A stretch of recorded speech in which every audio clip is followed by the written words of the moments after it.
Welcome to Rewatch and Rank. On this channel, we rewatch older TV shows, provide a summary and opinion on the episode before ranking each episode against each other. Today's episode is Criminal Minds Season 1, Episode 10, The Popular Kids. Episode in a nutshell, brief reminder of what happened in the episode. So in this episode, it begins with two teens jogging through the woods when they temporarily separate as the girl needs to rest, but tells her boyfriend to continue onwards. And then once she feels better, she then starts to run again. However, she then turns a bend and finds her boyfriend on the ground before being attacked herself.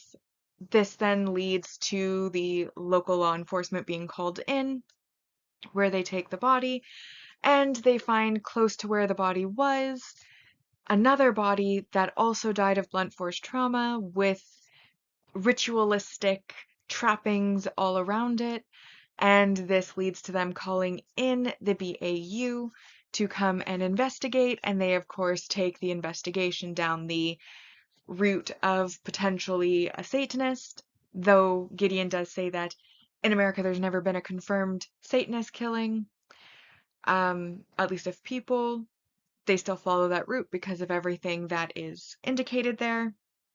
They bring out the locals to do a search to try to find the girl who's still missing, and eventually there are a couple of suspects that they might have been, but they don't tend to pan out. The most promising one, of course, is a local man who is a bit of a Satanist, who also calls his little group the Lords of Destruction, and LOD is what's written on the tree next to the one body, and so that sends them down that path. They arrest him, bring him in for questioning, and while he's in there for questioning, Gideon notices that another girl is over to the side looking suspicious and like she wants to say something, so he follows her to the church where she reveals that in fact the body that was under the tree was not killed by Satanists. Actually, it was a hiker who ended up in an accident and died, and all of the local kids, cheerleaders, football team decided that it would be cool to watch the body decompose, and so they all knew about it, they all went there, and all of the ritualistic trappings were all added after the fact, which Gideon then comes back and reports. However, while he's doing that, Reed and Morgan are still at the location where the Lords of Destruction were arrested, and Corey, who is the sheriff's son, arrives there and leads them to a secret place. Upon arrival there, they do find the girl's body, and she is already dead. And Morgan then realizes that Corey is the killer because he's injected himself into the investigation, led them to the body, etc., etc. However, when he goes out to confront him, he ends up having Reed at gunpoint, and so Morgan then tackles them down, arrests Corey, and then on the plane ride home, Reed has his nightmares addressed by Gideon, and it turns out all of them get nightmares, and Gideon's so basically, Reed throughout the episode is dealing with nightmares which he hadn't had before that are preventing him from being able to sleep properly. He confides in Morgan. Morgan then tells Aaron and Gideon. And when Reed gets upset about this, Morgan confirms that he had nightmares and that it was Gideon who helped him through his nightmares. So on the plane ride home, Gideon then tells Reed a story of a past case that was a success and tells him that the way that he deals with the nightmares is to go to sleep remembering his successes and reminding himself of his successes and all of the people that he did manage to save rather than those he didn't, and confirms that everybody on the team that's on the plane also has nightmares. And that is essentially what happens in this episode. So now that we've been reminded about the episode, we'll now rank the episode, as always, ranking on our personal ranking list second and the mostly objective ranking list first. So our mostly objective rank values We'll start with the single episode supporting character introduction. And of course, we have our killer of the episode, Corey Bridges, his father, who happens to be the sheriff, John Bridges, and then they're each worth 1 point. And then I grouped the false leads, those people that they suspected briefly of being the killers before the true killer was revealed, into one group that'll all be worth 1 point. And that's Henry Dent, who had a criminal record, Reverend Paul Burke, who also had a criminal record, and then Mike Zizzo is the one who is a Satanist, claiming that Satan means opposer, and so by being Satanists, they are just aggressive atheists who just are opposing Christianity. And he is the main suspect other than Corey. But again, I grouped them all together at 1 point each, so that brings us to 3 so far. And then we have 4 points each for our multi-season main character developments. So the first development is the revealing that all of the team has nightmares through using Reed's new nightmares to indicate that fact. So it kind of develops all of the characters at the same time and shows the impacts of their job on their psyches. And that is worth 4 points. And then there's an additional 4 points for the fact that Reed does get held at gunpoint briefly at the end of the episode and then is tackled by Morgan, also worth 4 points. And then we have our negatives.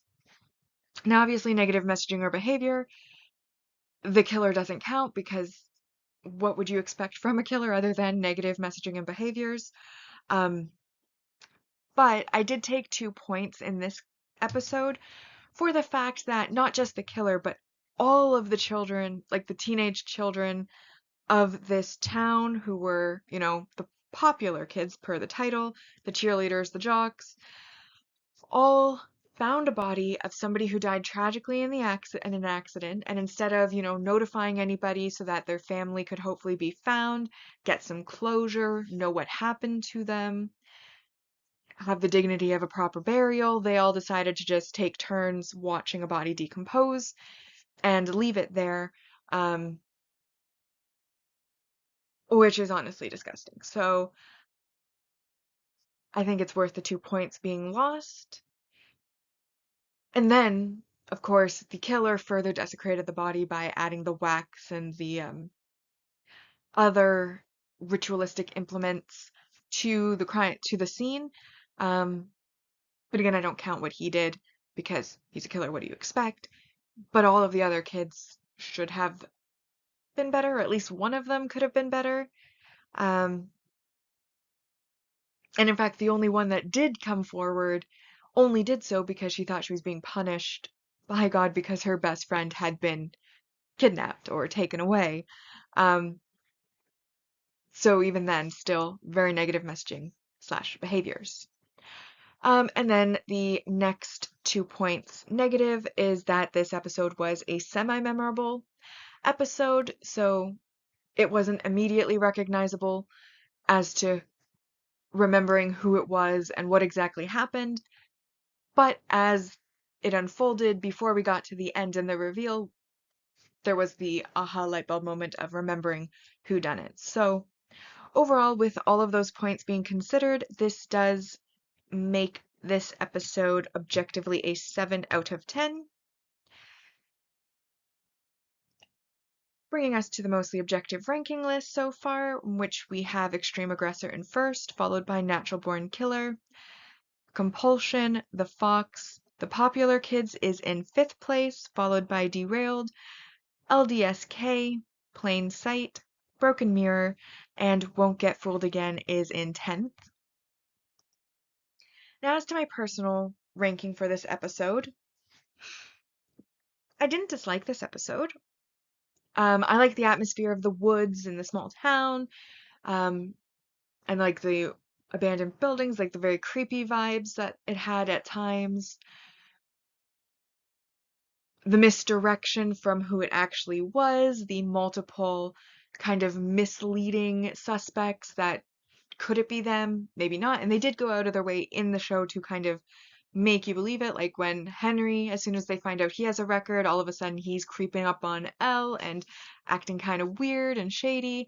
The Reverend, when they meet him, he keeps glancing back and also looks a little weird and shady. And then, of course, you have Mike, who very much fits what, like, he was being framed very obviously, so he fit everything that they initially profiled when they brought him in. So they did go out of their way to really try to surprise you with who the actual culprit was.